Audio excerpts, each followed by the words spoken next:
I'm looking forward to that too. But thank you, just all of you, so much for being here.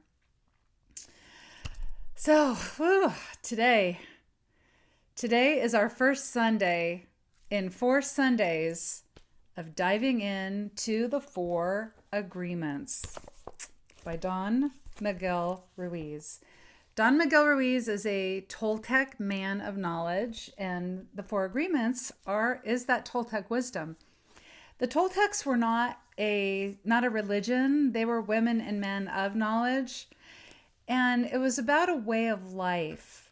And this way of life, whether it's like if you follow the unity principles, if you follow the Four Agreements, when you follow something that is in alignment with you in your divine nature, it's just easier to live your authentic truth through that and express that great being that you came here to be in this lifetime.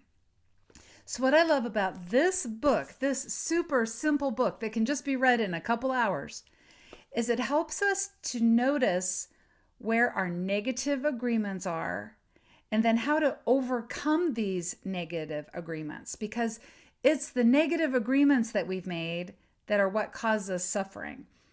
And we can change those by choosing agreements that help us to honor the light that we are and the light that is in others.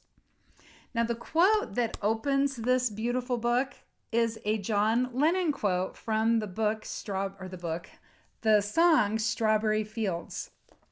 And it's living is easy with eyes closed, misunderstanding all you see.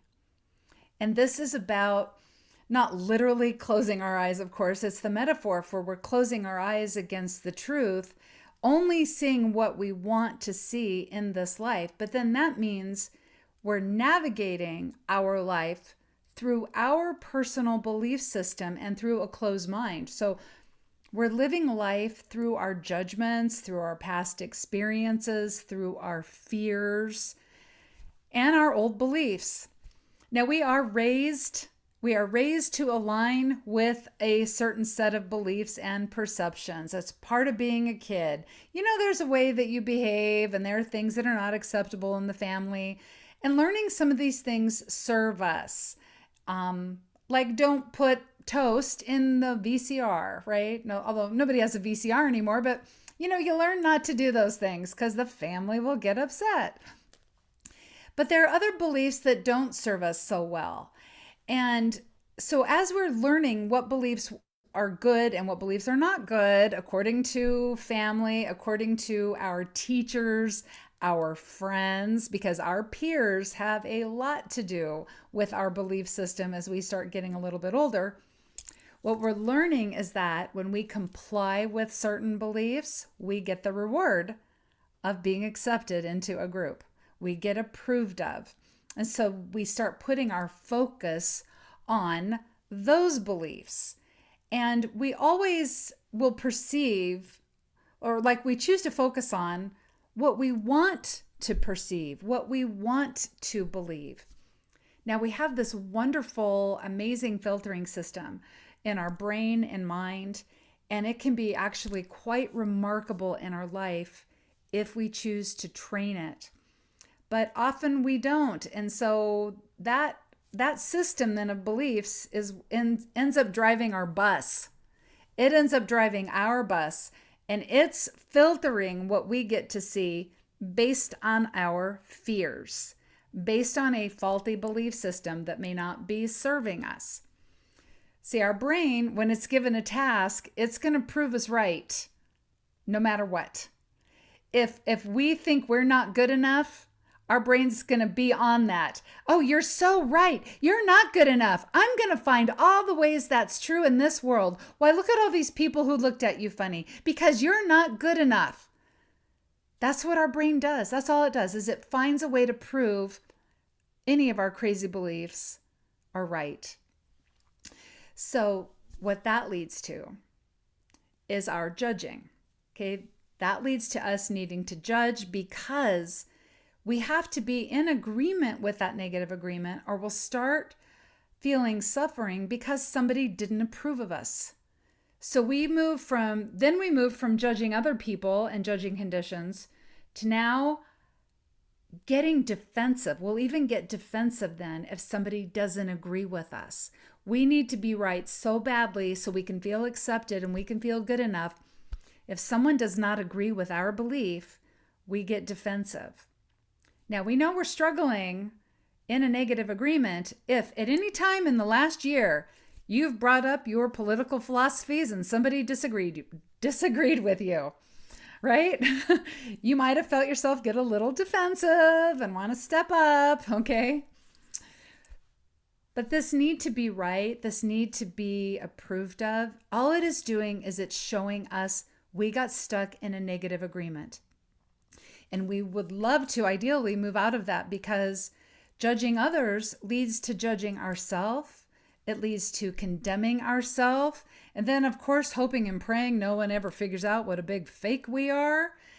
Now, judging sends out an energetic poison, right? That's what Don Miguel calls it in his book.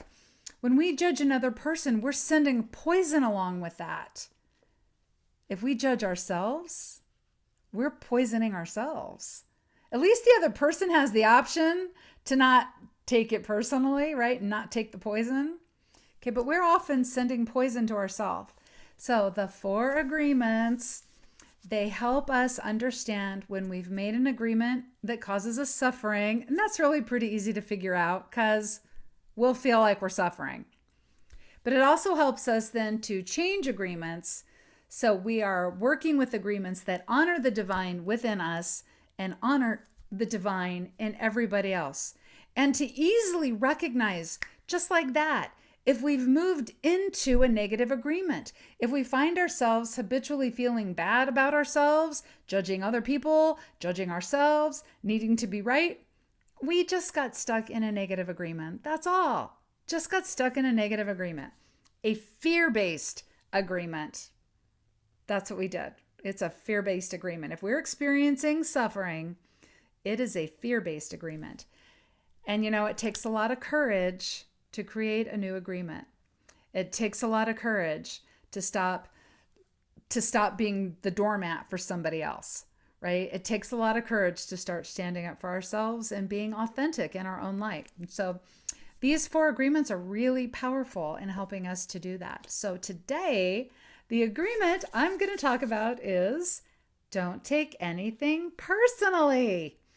Somebody, when I said, yeah, I'm going to be doing the 4 agreements, and she goes, well, you should start off by talking about not taking anything personally. I was like, well, I am actually.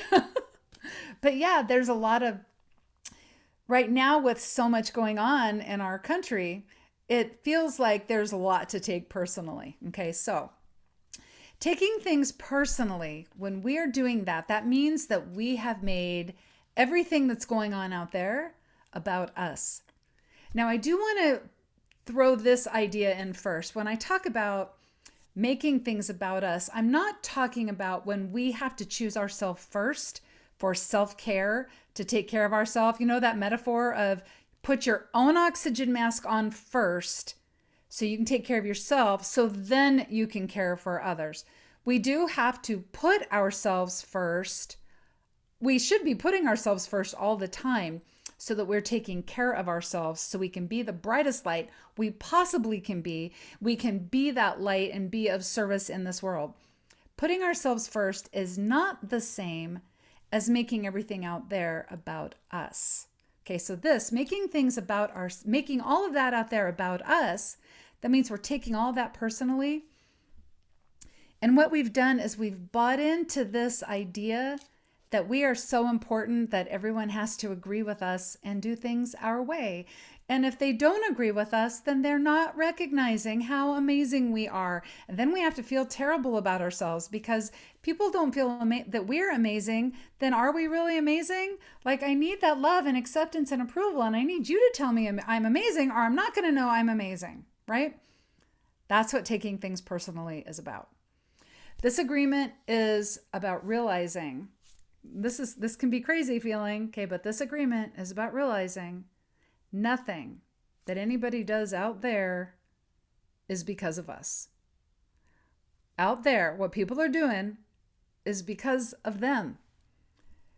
We have a lot in common, really, with everybody on this planet. Okay. Some of these things are, all of us do this, we are either reacting to life or we are responding to life.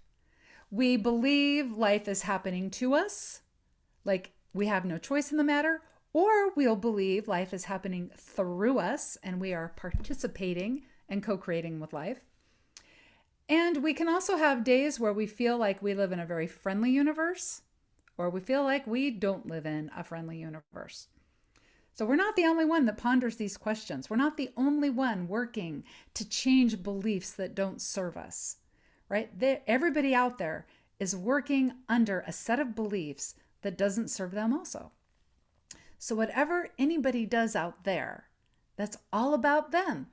If somebody steals from you, if somebody abandons you or hates you or tell you that you're just a big loser, that all has to do with them and the agreement that they are functioning under. Because you're not a loser. You are a light. So you can see how this is about them. Everybody else also, but not just us. We're all discovering these fear-based programs that we are running under, that are running our lives, right? Fear, the original virus that has infiltrated every person, right? That's the virus that we got to worry about, is the fear virus, because it easily gets into our brain. It sneaks in there, right? And we don't even know what's going on. All right. So we just want to keep that in mind. We don't have to take things personally. They've got some faulty beliefs they have to deal with too, right? They've got their own baggage. Now, if they send out poison to us, it's because they are running under a faulty agreement, but we do not have to accept their poison. That's the beauty of this agreement. Don Miguel Ruiz says immunity to poison in the middle of hell is the gift of this agreement. We don't have to take that poison. When we take things personally, we put ourselves in hell.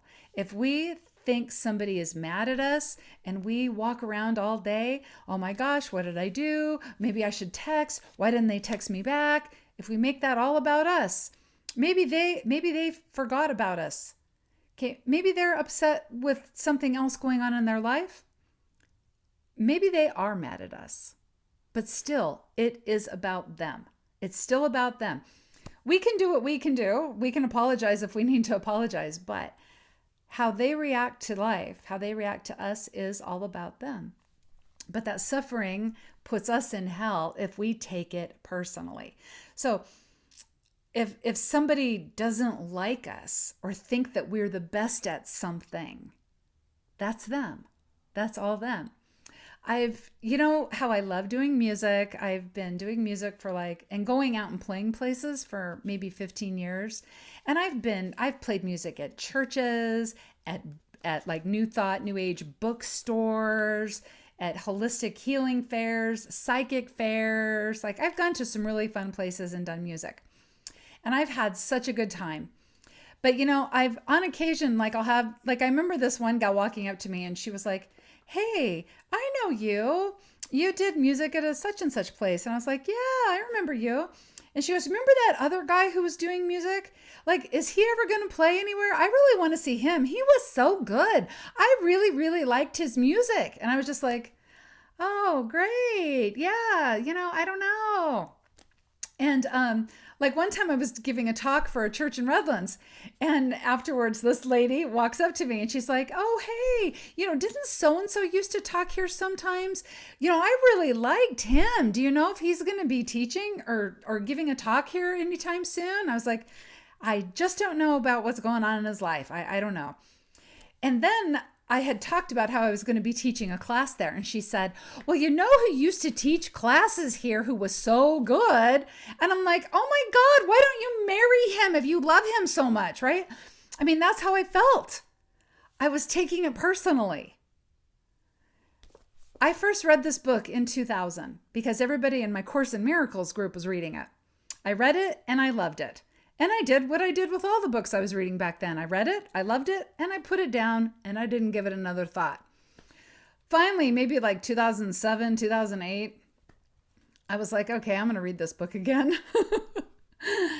And what I realized is that if some person didn't like my music the best, didn't like my talks the best, didn't like my classes the best, that was them. That was their preference. And that's okay, because you know what? There's music I like the best and music I don't care to listen to. There are speakers I love to hear speak, and there are speakers who I don't care to listen to. Right? There are teachers I don't care to go to. There are teachers who I love. It's all preference. If somebody came up to me and said, Chunky Monkey is the best ice cream, and I know really in my heart that chocolate mint chip is the best ice cream, I'd still be like, yeah, okay, that's fine. Love your Chunky Monkey. More mint chocolate chip for me, right? If somebody said, well, Thomas Troward is really the best New Thought author, well, I prefer Neville Goddard. I just do, right? It doesn't matter. Somebody said the best movie trilogy is The Hunger Games. Okay, fine. It was okay. It was good. It was good movies, right? But we all know Lord of the Rings is the best trilogy, right? It's all personal preference. It's all personal preference. What I figured out from that point is everything we do in our life, we have a personal preference for things, especially in the big three: how we eat, how we vote, how we worship. All of these we do based on our personal preference. What resonates with us, right? What resonates with us? And I realize it's just how I see the world differently because of my personal preferences. Right? I see when Lord of the Rings was popular, like I saw Lord of the Rings references everywhere. And I thought about that great hero's journey, right? But we're just living our life through our personal preferences. I see the world with a different set of eyes than somebody who loves Chunky Monkey the most, right? And it's okay. It's okay. But all of us are living our lives based on our past experiences and our own belief systems. When I was 7 years old, I was walking home from school, and I was really close to my house. And my house was just down the street, but this dog came running out of its yard, started chasing me. So I start running, right? That's what you do. As you're a little kid, you see a dog and you run. And it bit me. It bit me on the ankle. And so I ran home crying, and I was really scared. And I told my mom what happened. She looked at my foot. I don't think it actually broke the skin, because I think it bit me on my sock. But my mom went and found the guy who owned the dog. He came, he apologized. He told me she's a very friendly dog. She probably got overexcited. When I was running, she thought I was playing, because that's what dogs do. So she was nipping at me because she wanted to play. I bought into this story. I was like, okay. And I never had a problem with dogs after that. Ever. I love dogs. I love dogs so much. I respect big, growling, barking dogs, but I love all dogs. So when I was 15 years old, I got my dog Sheena. She was Australian Shepherd Coyote mix, like the coolest dog that ever lived. And next to Comet, our golden retriever, who I love so much too. But I had Sheena from the time I was 15 till I was 30. And at some point in that lifetime, I ran into somebody, and I had Sheena with me, and she was terrified of dogs. And she says, oh no, I can't be around your dog. Dogs are bad. They bite. Well, right away I judged her. Of course, I was young, and I was like, my dog is not bad. You're an idiot human is what you are. And that was it. But what I didn't realize is that I found out later, she had been bit by a dog, and she had had a totally different experience than I had had. And her mom had put a fear of dogs into her so that it wouldn't happen again, because her mom was afraid for her. That's all. She lived her life through a totally different lens than I did when it came to just seeing dogs walk around, right? We all see the world through the lens of our own experiences. We've all had different experiences. We do not know the history behind another person. We do not know how their past affects them. We don't really know the reasons why they chose, how they eat, how they vote, and how they worship. That's all about them. And I decided then, at that point, I don't have to take it personally. I don't have to. None of us do. We do not have to take it personally. We don't even have to take what we say to our own self personally, right? Sometimes our negative self-talk is meaner than any negative self-talk we do to somebody else to their face, right? So in Unity, we have this little devil that sits on our shoulder. We call it the little me, but it's also known as the adversary, the ego, the saboteur, the isolator, whatever it is you want to call it. It has chatter that just goes on all day. Now, some of it we recognize that we should just not take personally. Like when it says, oh, are you smart enough to do that? Are you sure you ought to try to do that? Like, we're like, okay, yeah, don't make me feel bad about myself. But it can also be very devious. Like if something doesn't work out for us, it can sneak in and say, well, you're really the one that deserved to get to do that. That other person, man, they're just an idiot. Nobody knows why they were chosen. It really should have been you. You are so much more special than other people. And people who don't recognize your special gift, why, they're idiots, and you should just leave them alone. You should never go back there, right? So what it's doing is it's pumping us up by making us look down on other people, by making other people less than us. That's all poison. That's still all poison. I've had people ask me, well, what about listening to divine instruction or my intuition, like that voice within me? And maybe it's angels or your spirit guides, whatever you want to call it. And I will say that it's always going to be a loving voice within us. It's not going to manipulate us. And no, it doesn't do tough love on us. Like, I know I've thought that sometimes myself, but whatever it is that's working with us, okay, whether it's angels, cosmic allies, the indwelling spirit, it always will honor our free will. It's not going to try to manipulate us. It's not going to it's not going to be judgmental and say mean things to us. It honors our free will. It is supportive, gives us confirmation, gives us direction. Turn right instead of left. Turn left instead of go straight. Flip a U-turn, do some course correcting. But it's not ever getting down on us, and it's not going to try to get us to judge other people, right? So there's never any interference. However you want to describe your cosmic ally, recognize we have free will. Our free will is always honored. They are allowing us the dignity of our own timeline, right? To live our journey in this moment and be here in this part of our journey, wherever we are right now. It's the perfect place for us to be moving forward. Now, I will say there are some stories of interventions with divine beings in extreme circumstances. I really believe those are the exception and not the rule. Overall, they honor our free will, and they're not going to call us an idiot if we make a wrong choice. All right, so don't take even the inner voices. We don't even have to take those personally. Also, do you know that when we take things personally, it makes it harder for us to know what we want? Like exactly the next thing we want to create. It can be really hard for us to figure that out when we're in that fog of taking things personally, giving everybody permission to get into our head and start yammering at us about what we should be doing and how we should be living our life. Because if we don't do it their way, we won't get approved of. So we're listening, to Democrat is the best. No, Republican is the best. Vegan is the best. No, carnivore is the best. Smart cars. No, four-wheel drives. Everybody has an opinion. Everybody thinks they're right. I know when I have an opinion, I think I'm right. I'm open to hear. I'm curious. I'm a very curious person. But see, how do you make a choice with clarity when you're getting all that input about all the things that other people believe are right and wrong? In the book of John, 1 John, actually, the book of 1 John, chapter 2, he is talking about people who are basically putting out the vibe, if you don't do how I say it, you're wrong and you'll be stupid and things won't work out for you. So John says, and as for you, the anointing which you received from God abideth in you. Okay, that anointing we receive from God, that's spiritual understanding. And it's right here. It's right here. It's already there, right? So he says, so the spiritual understanding we've received from God, it stays within us.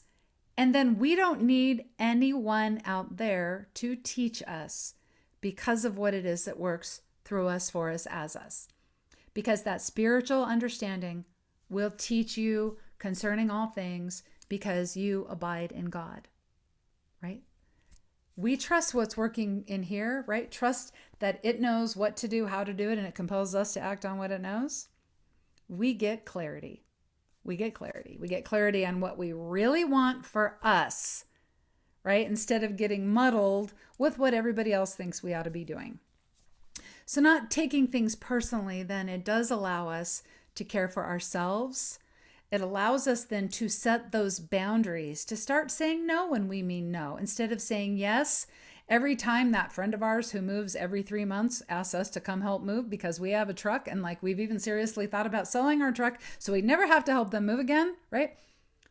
We don't take things personally. We're not going to worry about hurting their feelings if we say, I'm busy. I can't help you move this week. I kind of got a sore back, or I don't want to. Thanks for asking. Okay, when we don't take things personally, we do better self-care. We do better self-care. Not everybody out there is going to want us to do what's best for us, but it's okay. We don't have to take that personally. Don Miguel Ruiz says, when you keep this agreement, you can travel around the world with your heart completely open and no one can hurt you. You can choose to follow your heart always. You can be in the middle of hell and still experience inner peace and happiness. So I've had people contact me about things that are going on right now. And they're asking me, well, how do you handle like all this upsetting stuff, right? Because they are taking other people's political views very, very personally. So they're asking me how I deal with it. And I say, you know what? I don't take people's political views personally. I just don't. I don't have to, because I don't know what I don't know. They have their reasons for what they believe. You know what? Somebody who is living in the light and somebody who is expressing the brightest version of themselves, any choice that they choose, any political party, any religion, any way of eating, they're going to show you the best example of that. So, I don't know why somebody chose to believe what they do.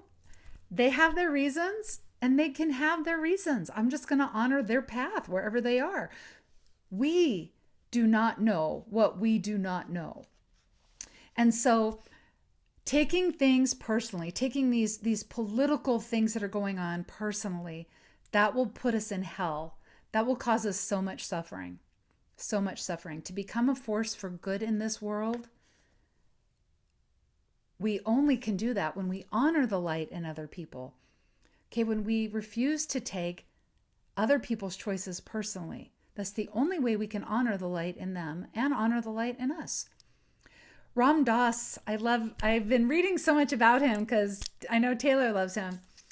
Ram Dass says that we're all just walking each other home. That's what we're doing right now. We are walking each other home. And there is a tenderness and a mercy in that image. By refusing to take things personally, we become accepting of where others are on their path. They have their own timeline. We do not know how God is working through them and how God is at work in their personal timeline, in their journey. Just like they don't know where God is in our own timeline, right? So when we refuse to take things personally, we let them have their own timeline. When we refuse to take things personally, we get clear on what we want to create in our own life. When we refuse to take things personally, just let them be where they're at. We get to prioritize our own needs so we show up as the brightest version of ourselves in any given moment. And it's that makes us a force for good. So then it is a joy, this journey that we're on. It is a joy to be walking each other home. And that is how we are creating heaven on earth.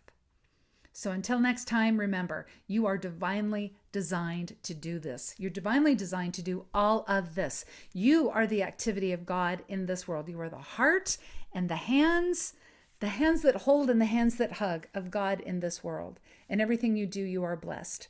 And so it is. Thank you.